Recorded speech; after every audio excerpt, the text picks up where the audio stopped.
Hello everyone.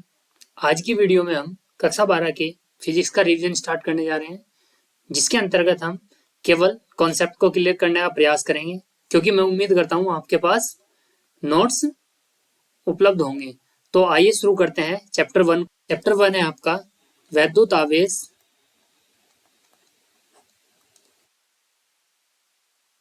आवेश तथा क्षेत्र, इलेक्ट्रिक चार्ज एंड फील्ड। तो सबसे पहले हम बात करते हैं आवेश की। आवेश क्या है?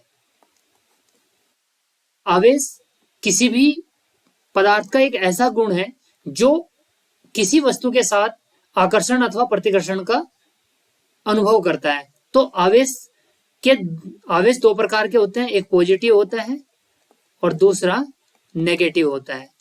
पॉजिटिव और नेगेटिव। पॉजिटिव नेगेटिव क्यों होते हैं, इसे हम डिटेल में पहले कुछ वीडियो में कर चुके हैं। तो पॉजिटिव और नेगेटिव, चूंकि हम जानते हैं अगर हमारे पास दो पॉजिटिव चार्ज हैं और पास पास रखे हैं तो इनके बीच क्या होता है? प्रतिकर्षण। और दूसरा, अगर नेगेटिव नेगेटिव है, सेम चार्ज है, तो भी इनके बीच में क्या होता है? प्रतिकर्षण। और यदि अपोजिट चार्जेस हैं, एक पॉजिटिव एक नेगेटिव है, तो इनके बीच क्या होता है? आकर्षण। आकर्षण। अभी हमने पढ़ा आवेश। आवेश दो प्रकार के हैं, कब इनमें आकर्षण होता है, कब इनमें प्रतिकर्षण होता है। अब हम बात करते हैं कि आवेश के कुछ गुण हैं। आवेश के गुण। आवेश का एक गुण योग गुण है। योग गुण। योग मतलब जैसे हम डिजिट्स को जोड़ सकते हैं या इंटीजर्स को जोड़ सकते हैं, ऐसे हम आवेश को जोड़ पाते हैं। जैसे अगर मेरे पास एक चार्ज Q1 है, दूसरा Q2 है, तो Q1 और Q2, Q1 का वैल्यू मान लेते हैं हम -7 कूलम है और Q2 का वैल्यू -3 कूलम है। तो कुल चार्ज जो अगर हमें ऐड निकालना हो तो Q1 प्लस Q2 अर्थात -7 कूलम प्लस -3 कूलम। तो इस प्रकार हम लिख सकते हैं -10 कूलम। तो इस प्रकार हम जोड़ सकते हैं। आवेश को क्यू से प्रदर्शित करते हैं और इसका मात्रक कूलम होता है, ये हम जानते हैं। दूसरा गुण इसका होता है, सेकंड प्रॉपर्टी में हम लिख सकते हैं आवेश का संरक्षण। आवेश का संरक्षण। आवेश का संरक्षण से हम क्या समझते हैं कि आवेश का संरक्षण यह है कि किसी भी पूरे एक निकाय का जो चार्ज होता है वो संरक्षित रहता है। मान लो कि मेरे पास ये दो बॉडी हैं, इस पर भी चार्ज स्टार्टिंग में 0 है, इस पर भी 0 है। यदि इन्हें मैं चार्ज कर लूं किसी विधि से, तो स्टार्टिंग में इनका कुल जो चार्ज था, जो कुल चार्ज था, कुल आवेश, वो 0 था। कुल आवेश क्या था इसका? 0। लेकिन अगर चार्ज करने के बाद, आवेशित करने के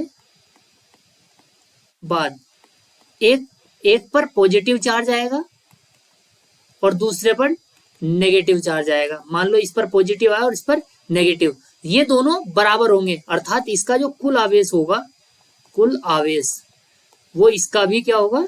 0 ही होगा। तो हम इस प्रकार कह सकते हैं कि किसी भी सिस्टम का, किसी भी निकाय का जो कुल चार्ज है, कुल आवेश है, वो हमेशा संरक्षित रहता है। तो ये था हमारा आवेश का संरक्षण। इसके बाद हम आवेश का क्वांटमीकरण।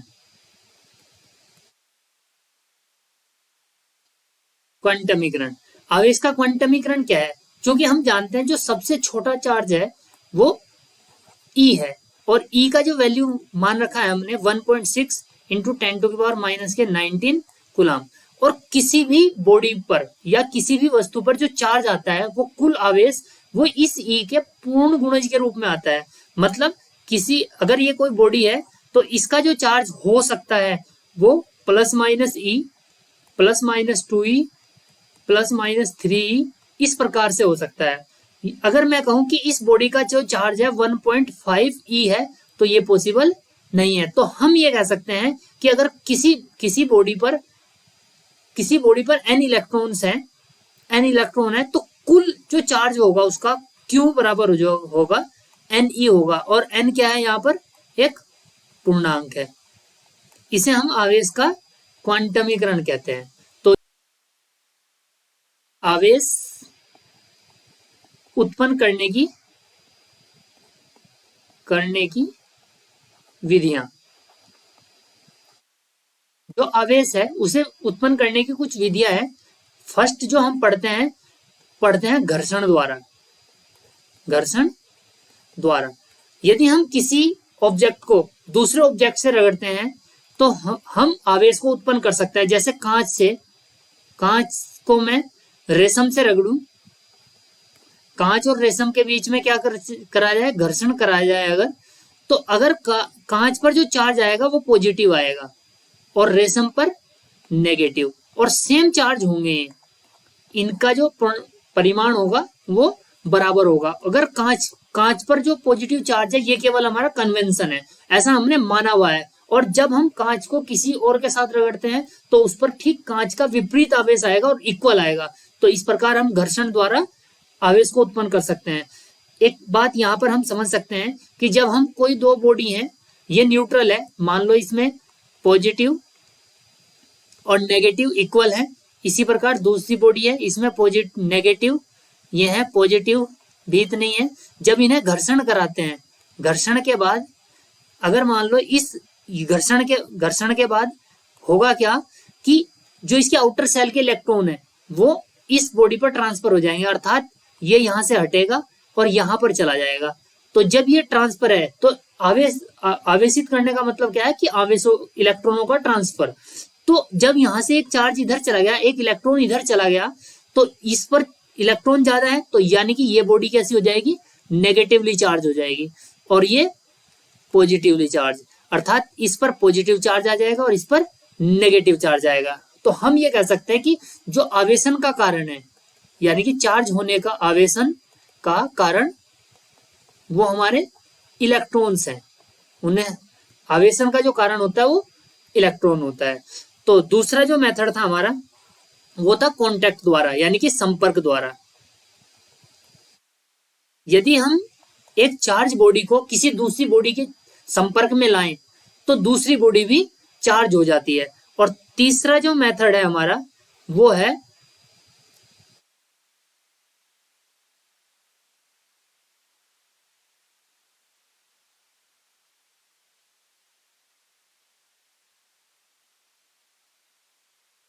प्रेरण द्वारा, अर्थात इसमें एक चार्ज बॉडी को किसी दूसरी चार्ज बॉडी के पास लाया जाता है। प्रेरण का मतलब, जैसे अगर मैं एक बॉडी ये मान लूं और इसके पास अगर कोई छड़ लेके आऊं जो कि पॉजिटिवली चार्ज है, तो इसे बिना संपर्क कराए इसके पास वाले सिरे पर नेगेटिव चार्ज आ जाएगा और प्रतिकर्षण के कारण इस पर पॉजिटिव।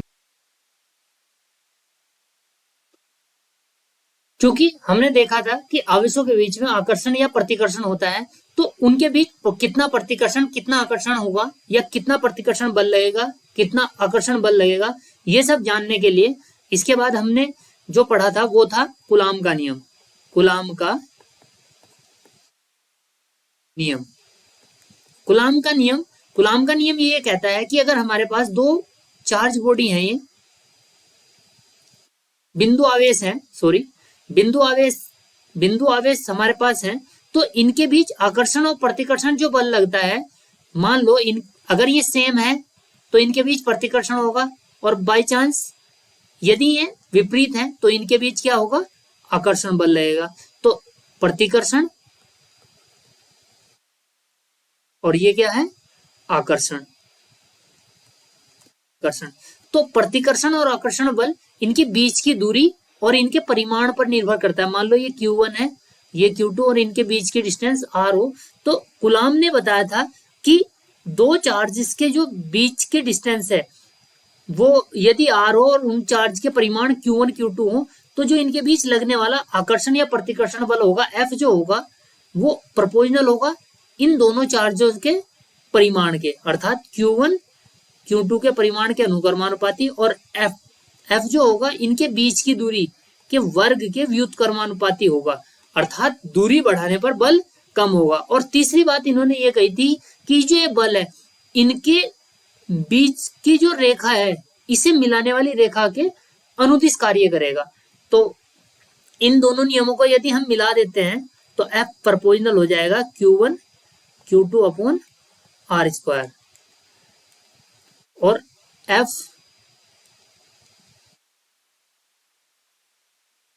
इजिकल टू यहाँ एक कांस्टेंट लगाते हैं 1/4 pi epsilon not Q1 Q2 upon R square, और 1/4 पाई एप्सिलॉन नॉट का जो वैल्यू है वो है 9 इंटू 10⁹ न्यूटन मीटर स्क्वायर पर कूलम स्क्वायर। F अगर इसका वैल्यू निकालना है, इसका मात्रक निकालना है तो न्यूटन, R इधर जाएगा मीटर स्क्वायर, और Q1 Q2 कूलम स्क्वायर। तो ये जहां पर ये एप्सिलॉन नोट है, एप्सिलॉन नोट जो है वो निर्वात की विद्युतशीलता, निर्वात की विद्युतशीलता,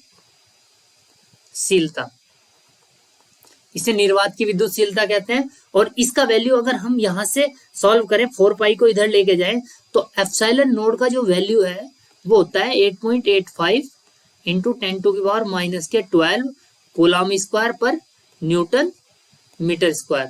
इस प्रकार हम एप्सिलॉन नोट का वैल्यू ज्ञात कर सकते हैं।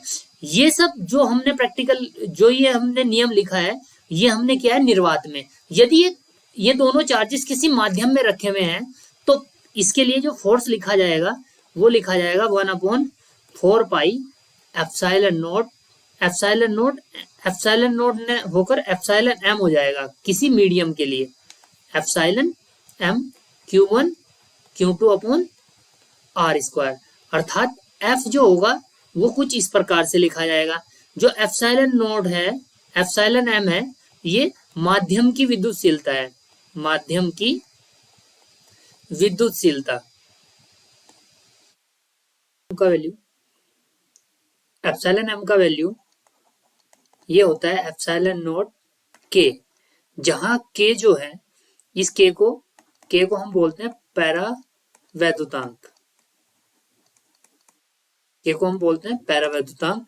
और इस K का मान कुछ इस प्रकार से निर्भर करता है। यदि हम अब इस फॉर्मूले को देखें, कूलम के नियम का जो फॉर्मूला है F is equal to 1/4 pi epsilon naught, यहाँ पर आ जाएगा K, और Q1 Q2 upon R square. तो ये फॉर्मूला कुछ इस प्रकार बन जाएगा।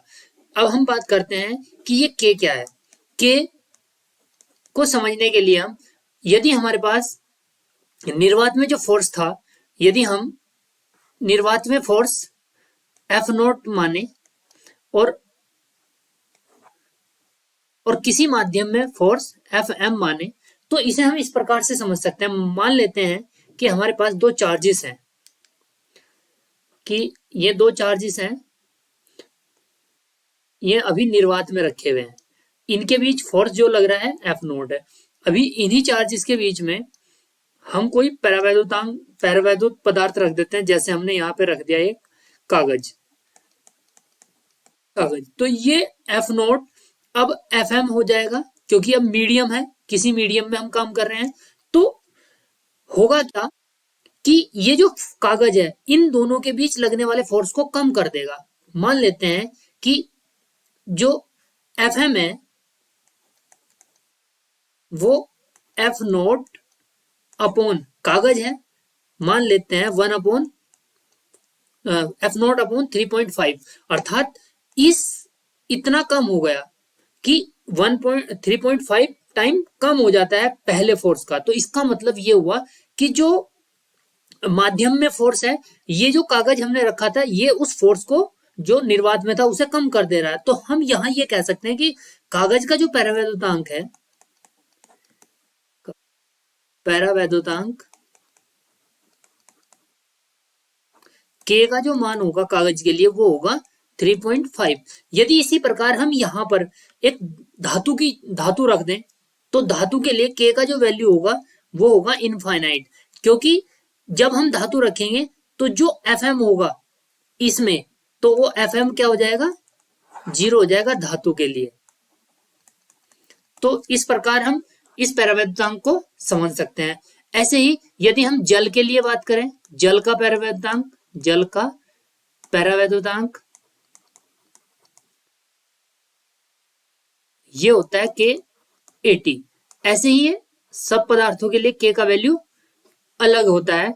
और हम इसकी परिभाषा भी कुछ इस प्रकार दे सकते हैं कि यदि हम यहाँ पर किसी भी माध्यम के लिए लिखें तो एफ एम जो आएगा वो एफ नोड अपॉन में के, या फिर के equal to F naught upon M, F M, यानी कि निर्वात में वैद्युत बल और किसी माध्यम में वैद्युत बल के अनुपात को हम पैरावैद्युतांक कहते हैं। तो इसके बाद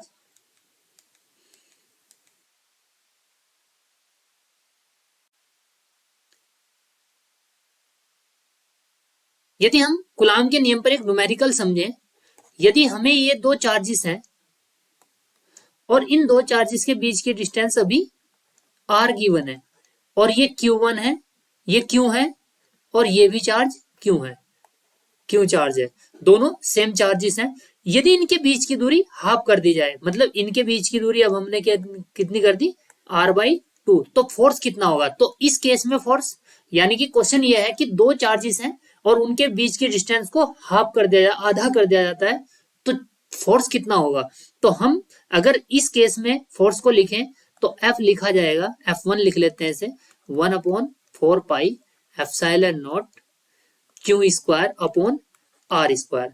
और यदि आधा करने पर लिखा जाए तो F2 लिख लेते हैं इसे हम, 1/4 pi epsilon not Q square upon में R/2 का होल स्क्वायर। और अगर इसे सॉल्व करते हैं तो F2 जो होगा 1/4 pi epsilon not Q square upon R² और ये 2 का स्क्वायर अर्थात 4, यानी कि F2 हो जाएगा 4 इंटू इसका जो वैल्यू है वो F1 है, पहला फोर्स था। तो अगर हम बीच की दूरी को आधा कर दें तो बल जो होगा 4 गुना हो जाएगा, भी आधी करने पर। तो इस प्रकार के न्यूमेरिकल ऑब्जेक्टिव में पूछे जाते हैं, 1 नंबर के क्वेश्चन या 2 नंबर में। तो इसे हम इस प्रकार कर सकते हैं। इसी प्रकार ये भी इस तरह के क्वेश्चन आ सकते हैं कि जो फोर्स है इनके बीच का, सॉरी जो चार्जेस हैं, चार्ज डबल कर दिए जाते हैं, डिस्टेंस वही होती है। मतलब ये पहले इस केस में ये दिया हुआ है, ये क्यों है, ये क्यों है, और इनके बीच की डिस्टेंस r है। अभी इन चार्जेस को हमने डबल कर दिया अर्थात 2q और 2q, डिस्टेंस वही रखी। तो हम इसे कैसे सॉल्व करेंगे? तो आप इसे ट्राई करें। तो अब है अध्यारोपण का सिद्धांत।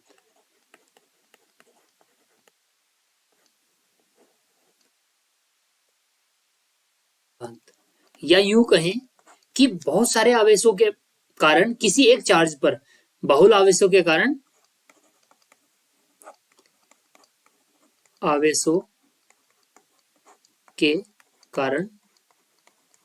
विद्युत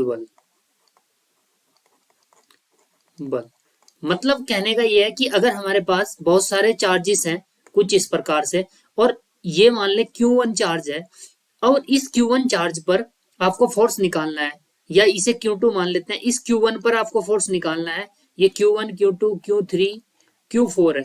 तो अध्यारोपण का सिद्धांत ये कहता है कि जब हम बहुत सारे आवेशों के बीच बल निकाल रहे हो तो उन सब का सदिश योग कर दिया जाए। अर्थात इनके बीच फोर्स ये लग रहा है, मान लो इनके बीच ये फोर्स लग रहा है, इन दो के बीच ये फोर्स लग रहा है, ये F1,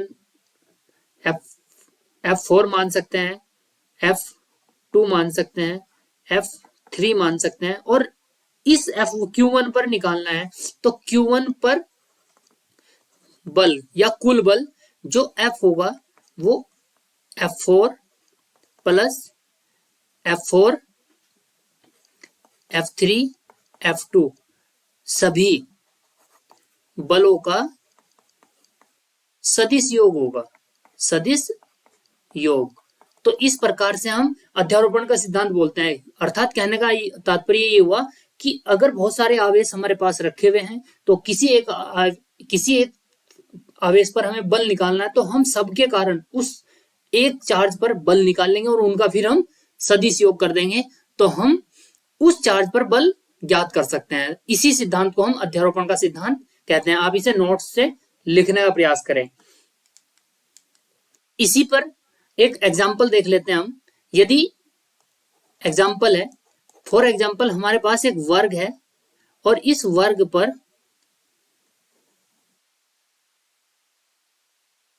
यहां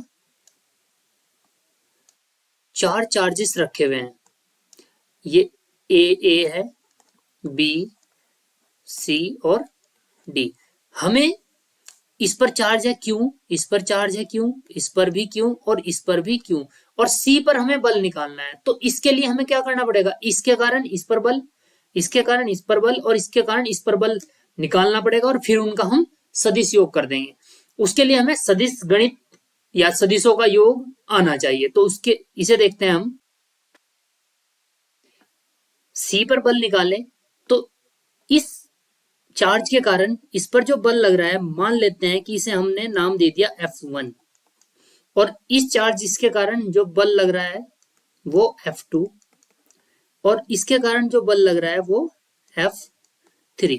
अब हम इनका सदिश योग करेंगे तीनों फोर्सेस का, तो तब हम Q पर या C पर बल ज्ञात कर सकते हैं या कुल बल ज्ञात कर सकते हैं। तो इसके लिए हम अगर वर्ग की भुजा A मान लें तो इसका विकर्ण जो होगा वो √2a होगा। यदि हम F1 लिखें तो F1 हम आसानी से लिख सकते हैं 1/4 पाई एप्सिलॉन नॉट। चूंकि दोनों चार्जेस सेम है तो Q1 Q2 अर्थात Q स्क्वायर हो जाएगा और डिस्टेंस a स्क्वायर। इसी प्रकार हम F2 लिखना चाहें तो F2 भी 1/4 pi epsilon not Q square upon a square. और F3 अगर लिखें तो 1/4 pi epsilon not Q square upon, क्योंकि Q स्क्वायर हो जाएगा और इनकी डिस्टेंस जो है वो √2a है, तो √2a का स्क्वायर 2a स्क्वायर होगा। तो इस तरह हमने F1 F2 F3 निकाले। और अब हम इनका अगर सदिश योग करें तो सदिश योग के लिए एक तरीका तो यह है कि F2 पहले हम F1 और F2 का परिणामी निकाल लें। F1 को अगर हम यहां देखें, F2 ये है और F1 ये है, इनका जो परिणामी होता है वो सेंटर में होता है, या फिर आप फॉर्मूले से निकाल सकते हो। चूंकि ये 90 पर है तो इनका जो परिणामी होगा वो होगा √F1 square plus F2 square. तो पहले F1 F2 को निकाल लें और फिर F3 को निकाल लें। या फिर एक तरीका ये है, चूंकि F1 F2 का परिणामी ये होगा और इसे अगर हम नाम दे दें F, और F फिर यहां आ जाएगा तो F3 और F को ऐड कर देंगे। एक तरीका तो ये हुआ। दूसरा तरीका ये है कि हम इनके कंपोनेंट ले लें। अगर हम यहां पर अगर देखें तो ये जो एंगल होगा 45 होगा क्योंकि स्क्वायर है, और ये एंगल भी 45 होगा। तो F2 का जो कंपोनेंट है यहां वाला वो होगा F2 cos थीटा। तो C पर स्थित आवेश पर बल तो हम कुछ इस प्रकार देंगे।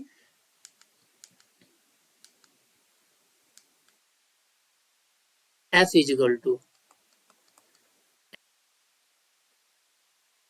का कंपोनेंट, ये वाला कंपोनेंट cos 45 प्लस F2 का भी कंपोनेंट लेंगे, F1 का F1 cos 45 और प्लस F3। अगर हम इन्हें ऐड कर लें तो यहां हम फोर्स ज्ञात कर सकते हैं। F2 45 cos 45 का वैल्यू 1/√2 यानी कि F2/√2 plus F1/√2 plus F3।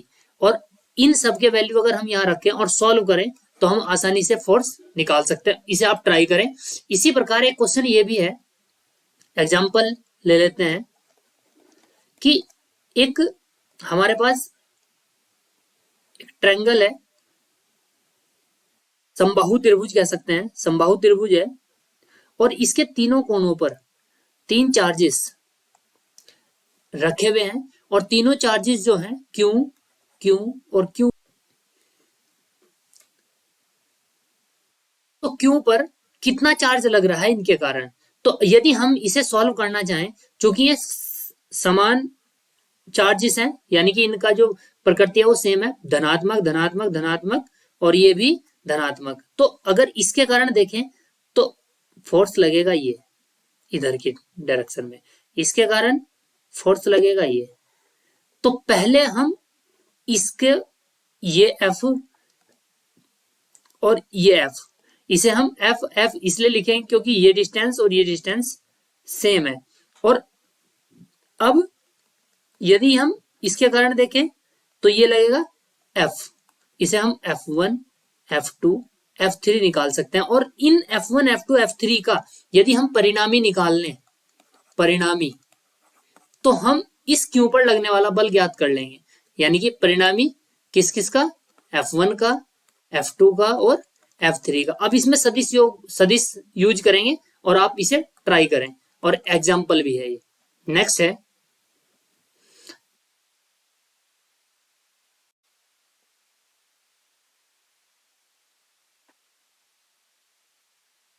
विद्युत क्षेत्र। विद्युत क्षेत्र, विद्युत क्षेत्र क्या है, इसके लिए हम समझते हैं। मान लेते हैं कि कोई चार्ज है Q, हमने इसे यहां रखा हुआ है, और ये चार्ज, इस चार्ज के पास अगर मैं कोई यहां पर एक दूसरा चार्ज लेके आता हूं Q, तो इस चार्ज पर एक बल लगता है। यानी कि इसके आसपास यदि मैं इसी चार्ज को यहां पर लेके जाऊं तो इस पर अब कम बल लगता है। तो कहने का तात्पर्य ये हुआ कि इसके आसपास क्षेत्र में एक ऐसी राशि है जो इस पर दूसरे चार्ज पर बल लगाती है।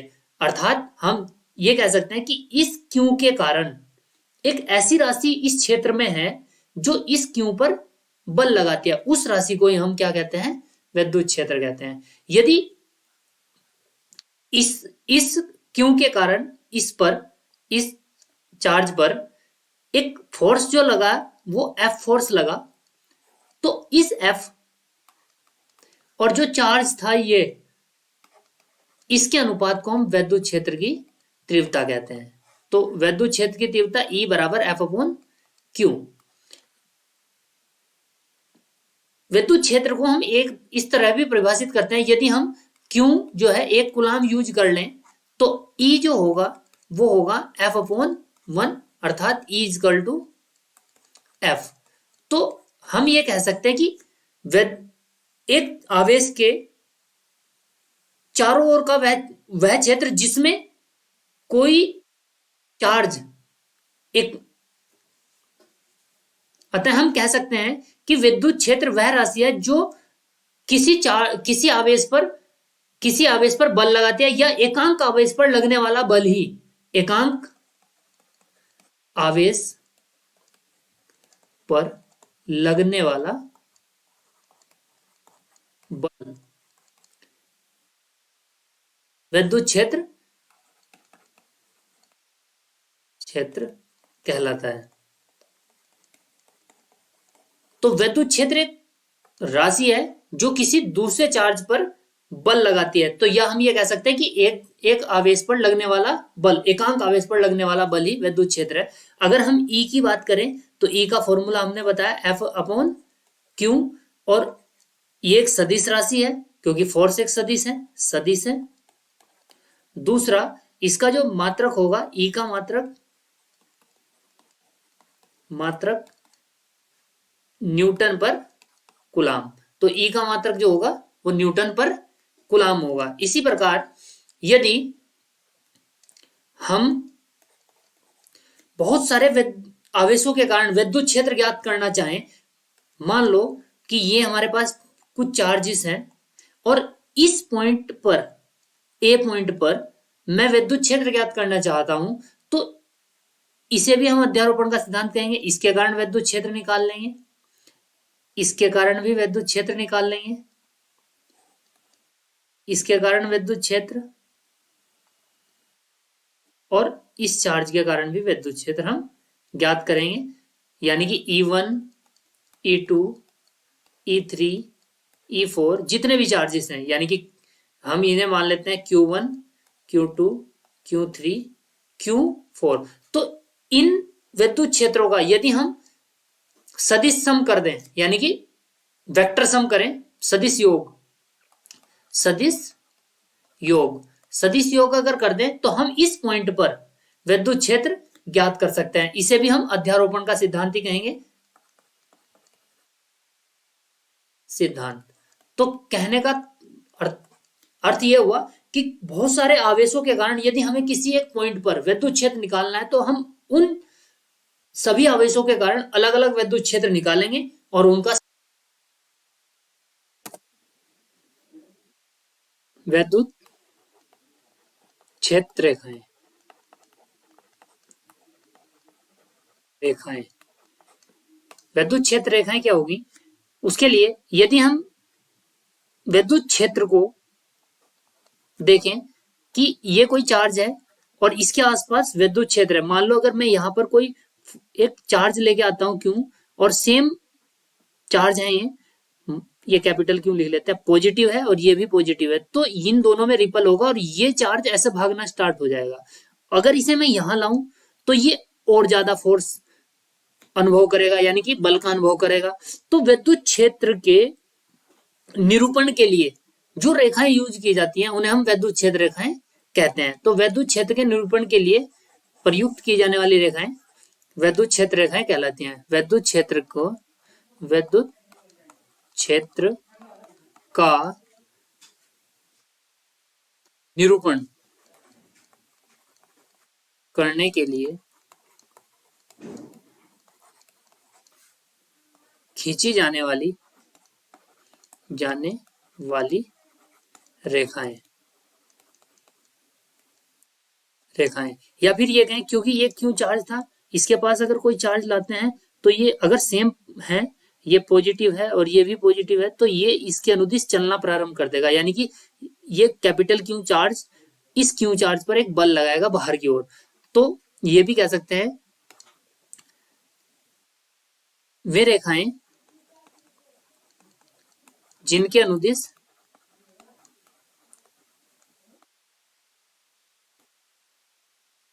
एक आवेश गमन करता है। अब यदि हम इनका निरूपण करें तो इनके निरूपण के लिए एक मान लो पॉजिटिव चार्ज है क्यों, तो इसके कारण विद्युत क्षेत्र मान लो यहां इस प्रकार से हम दर्शा रहे हैं सदिश के द्वारा, क्योंकि विद्युत क्षेत्र को हम किसी सदिश के द्वारा दर्शा सकते हैं इस प्रकार। और यदि अभी और दूर जाएं तो आप देख रहे होंगे ये सदिश छोटे होते जा रहे हैं। तो इसका अर्थ ये हुआ कि जैसे जैसे हम इस चार्ज से दूर जा रहे हैं तो विद्युत क्षेत्र कम होता जा रहा है। तो इस निरूपण को ही हम क्या बोलते हैं, विद्युत क्षेत्र रेखाएं बोलते हैं। तो पॉजिटिव जो चार्ज होता है, पॉजिटिव चार्ज से विद्युत क्षेत्र रेखाएं आउटवर्ड होती हैं, यानी कि बाहर की ओर होती हैं। और अगर नेगेटिव चार्ज होगा तो नेगेटिव चार्ज की ओर होती है। ये बात इंपॉर्टेंट है, याद रखनी है। अर्थात ये माइनस की ओर होती हैं और प्लस से दूर की ओर होती है। यदि आपसे ये कहा जाए कि एक पॉजिटिव और एक नेगेटिव चार्ज पास रखे हुए हैं और इनकी बल रेखाएं खींचे, तो विद्युत क्षेत्र रेखाएं खींचे, तो वो कुछ इस प्रकार से खींची जा सकती हैं, इस प्रकार से। ये माइनस है, इस प्रकार से ये बराबर दूरी पर खींची जाएंगी, एक दूसरे को कभी कट नहीं करेंगी, ऐसे ही और इसमें प्रवेश होते रहेंगी इधर से, और यहां से ये इस प्रकार हम इन्हें खींच सकते हैं,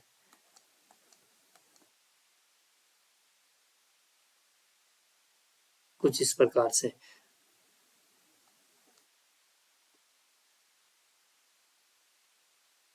इस प्रकार तो आप एक ट्राई करेंगे कि अगर एक पॉजिटिव चार्ज और एक पॉजिटिव चार्ज पास रखे तो इनकी बल रेखाएं कैसे खींची जाएं, इसे आप ट्राई करें। अभी इन बल रेखाओं के कुछ गुण हैं। इनके गुण क्या हैं? एक तो ये कभी एक दूसरे को प्रतिच्छेद नहीं करती, प्रतिच्छेद नहीं करेंगी। दूसरा कि ये एक दूसरे को प्रतिच्छेद नहीं करती, और ये दूसरा होता है बंद वक्र में होती हैं, बंद वक्र में होती हैं, और दूसरा एक सतत होती हैं, सतत रूप से चलती रहती हैं। ऐसा नहीं है कि मान लो ये कोई बल रेखा चल रही है और ये यहां से टूटी और ऐसे होके फिर चली गई, सतत वक्र होगा कुछ इस प्रकार से।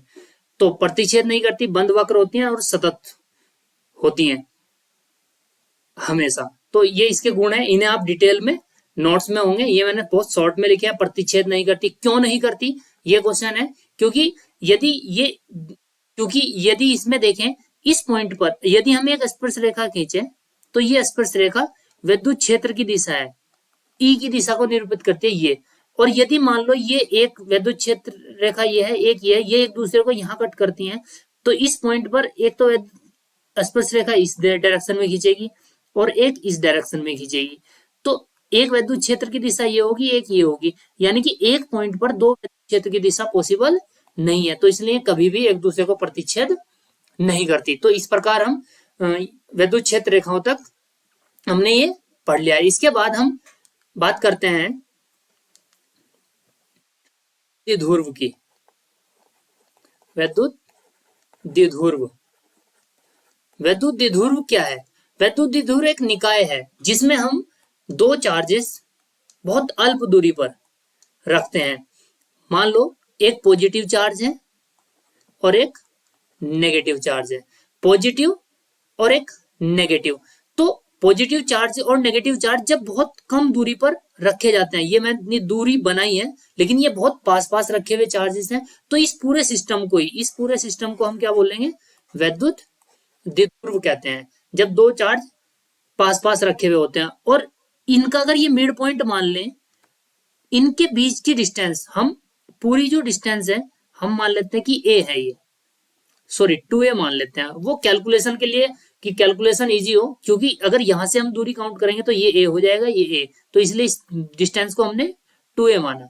तो इस पूरे सिस्टम को ही हम विद्युत द्विध्रुव कहते हैं। और इस विद्युत द्विध्रुव का आघूर्ण, विद्युत द्विध्रुव